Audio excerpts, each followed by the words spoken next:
Throwing chips, baby. Is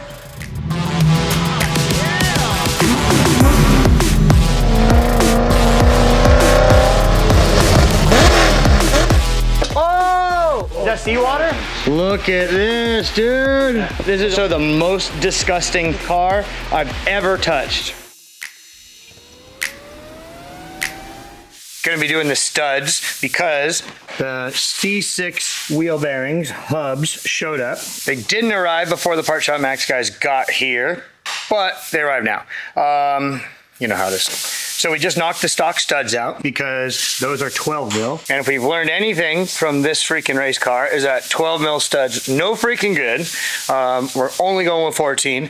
Fortunately, the rear of the C8 is already 14, so it just made sense to convert the front to 14. Funny, I haven't done the front on the race car yet, but the rear is done. So in order for them all to be matching, I reached out to MSI. They make the sickest, most badass, real deal racing studs on the market.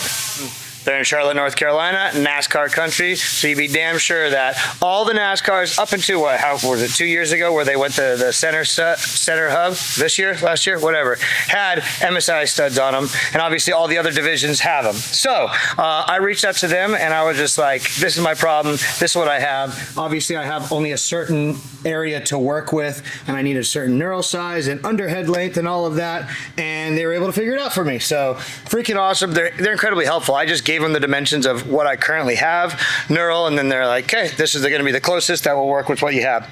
Also, Teflon coated, freaking yellow Teflon coated lug nuts. These things are sick.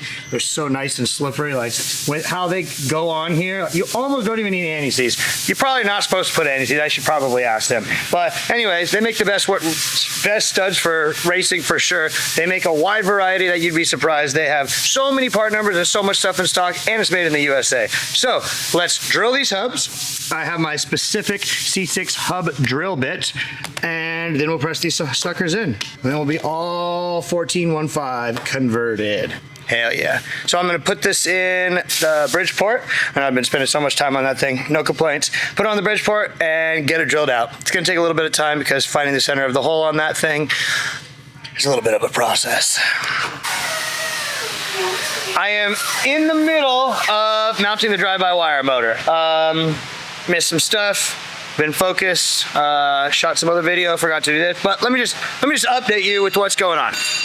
This is the piece that I started with that was much bigger, and I'm starting to put a step into it. The step is for this step right here to match that. I'm doing this all pretty much by hand on the Bridgeport. Pair of calipers, some eyeballs, nothing crazy, nothing special, but this sits in there. The fuel rail will sit right here because we got all this linkage all done. This is an update too. We tack welded these studs on. You can see the welds in there. Welded the studs, got all the throttle cable linkage all adjusted.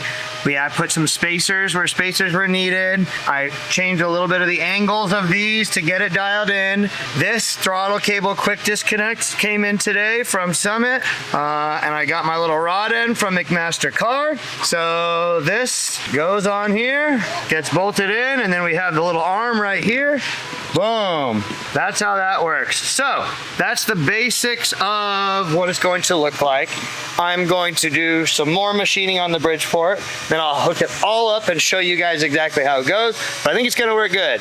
The only question is, will it have enough power to work both of these beefy frickin' throttle bodies? And I think what I need to do is contact Wilson and see if I can get a softer spring in here, because it's a lot of effort with this linkage, but we'll do with that when it's the time. So for now, I'm also deciding to do some countersunk hardware in here so that it goes exactly back in the same place. Because if I ever have to take the bracket off for the drive-by-wire motor, then there'll definitely be like some misalignment, and I don't want to have slop in the throttle. I don't know what it will be. So I'm gonna countersink everything to hopefully it goes exactly back in its place.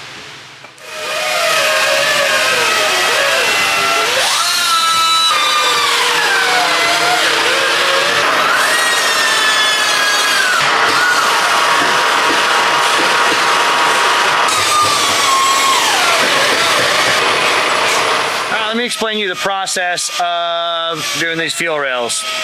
You drill the small holes through the bracket so that you know exactly where it needs to go. Then I'm gonna drill it for the size that it needs to be tapped. Then I'm gonna tap it. Then I can drill my other plate here to the larger size so that there's just a tiny bit of slop on those 1/4 inch bolts that we go through here. And then I need to countersink it so that they have a place and the ability to line up. So a lot of different steps, lots of different drill bits. I got 5 drill bits out, tap holder, this fluid, old cutting fluid, oils, toolbox buddy, freaking just about everything. But yeah, we're making our way through it. Tap it with the mill.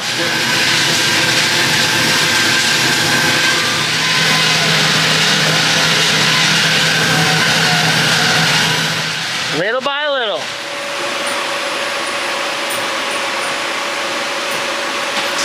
Counter sinking. Yeah. Drive-by-wire motor adapter plate complete. It's a lot of work. Check this thing out. All right. This is where it mounts to the drive-by-wire motor here. This is where it mounts to the fuel rail. Everything is drilled and tapped and countersunk so that it's locating. It'll always go back into the same spot. There's no misalignment with the bolts because the countersinks will hold it in place. I'll show you guys, I'll put it together for hopefully this last time and we can run it through the travel. But it's a serious little unit. These go on here. This is metric, countersunk, 10 mil, or 8 mil, sorry. Then we have the lowers to the rail. The rail is what is tapped. Love these box OT handles. Lots of engagement on the threads, like at least 1/2 inch or so. Okay, that is mounted to the rails. Then the rod end bolt. There it is in all of its glory. Gonna give it the wah wah wah. See how she does.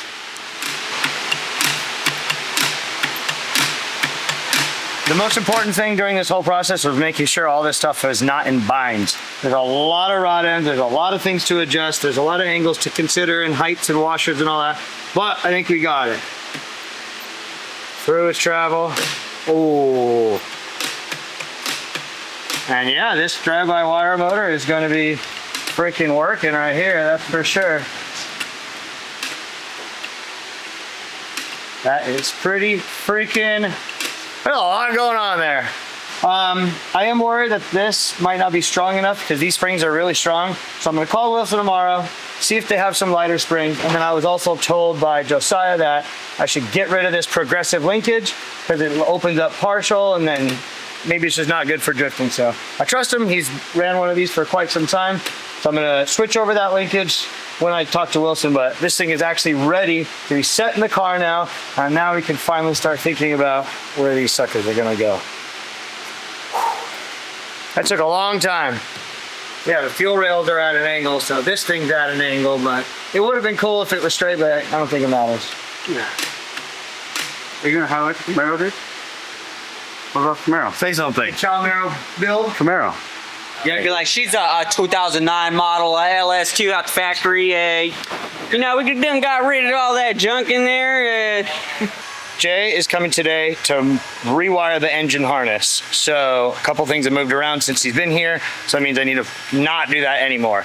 One of those things is placing the coils. I had Adrian place them on the engine mounts. Since then, the heads came, saw the engine, the angle of the exhaust, changed my mind. Gonna do this now. Back to LS style. These awesome Link IGN1A coils are gonna be mounted to the valve cover. And I also got these super sick burn down valve cover breathers, which are quick disconnect and baffled. Yeah, that's the baffle that goes underneath. You get bolted to the valve cover. They sell their O-ring fitting that goes in here. Boom, these pins comes right out. So it's one less tool that you need to do when you're taking the valve covers off to set valve lash. So Alec is working on mounting these to that valve cover over there. I am going to mount these coils on this valve cover here. And we'll regroup and swap and keep going. So this is gonna be some measuring, take it to the mill and drill some holes. Holy moly, it's been one of those days. End of the week update. I didn't do a whole lot of filming today, but that's because I've been absolutely thrashing. You can see Jay here doing the final measuring for the engine harness because we got done the drive-by-wire motors, the fuel rails, mounting of the Link coils. All of the sensors are placed, so it's like, yeah, it's time. So let me show you what we did. Jay's pulling string over here. What's up? What's up? Coils are mounted on the valve covers. Sweet Motion Raceworks quick disconnect fittings for valve cover breathers. Super cool. I'll show you guys later. You just push the buttons and this comes out, so toolless. Change from the coils being down here, so that'll give Borla more room for the exhaust to run under, because yeah, I just wasn't thinking about that. This is where the spark plug wire comes. It's gonna be super short and direct. I love it. I'm pumped on that. Drive-by-wire motor is completed, done, working, and Jay is doing the final measuring for the coil harnesses. Then he will have everything he needs, and hopefully Robbie at AIM will have everything that he needs, and we'll come together in a couple of weeks and put it all together. That's the hope. What else did I get done today? Oh, mounted the nitrous solenoid. That sucker's right there. Nitrous plate that you saw. I will do a little feature on the nitrous system explaining how it goes on the next episode. But yeah, shout out to NOS. You guys make the best stuff in the business. NOS nitrous bottle in its place. Figuring out nitrous plumbing because I didn't order all that plumbing ahead of time. I wanted to see what I got, so I'll get my vibrate order in on Summit and get a couple more things here for that. Alec working on quick disconnect mounting tab for the clutch bleed. This is going to be the bleeder. It's going to go up here somewhere for the clutch because the master cylinder is way down there. The biggest thing is just look at how freaking sick this engine looks. That's nuts, dude. Freaking nuts. Yeah, you literally just push these tabs here, boom, boom, and then this comes out. And I'll show you guys now too, because that's like a must-have. And they're bolt-on, so if your valve cover's already done and painted or whatever, it's just badass. But we're getting close. It's been a busy week. This week was all about thrashing and getting all of the sensors placed so that Jay can come here and do his final measuring session for the harness. That was a big thrash, and I think we did it, definitely. All drive-by-wire motors, all sensors placed, nitrous placed, ignition coils placed. We're ready to get this freaking engine harness underway. And obviously, that's where he's going, to the new Voodoo Pro G5 from Link. This is where it's gonna be going through. Nice bulkhead through here, through there, up and around. So next couple weeks gonna be pretty busy for you, Jay. Yeah, I'm up for the task, man. Anything for this guy. Oh man.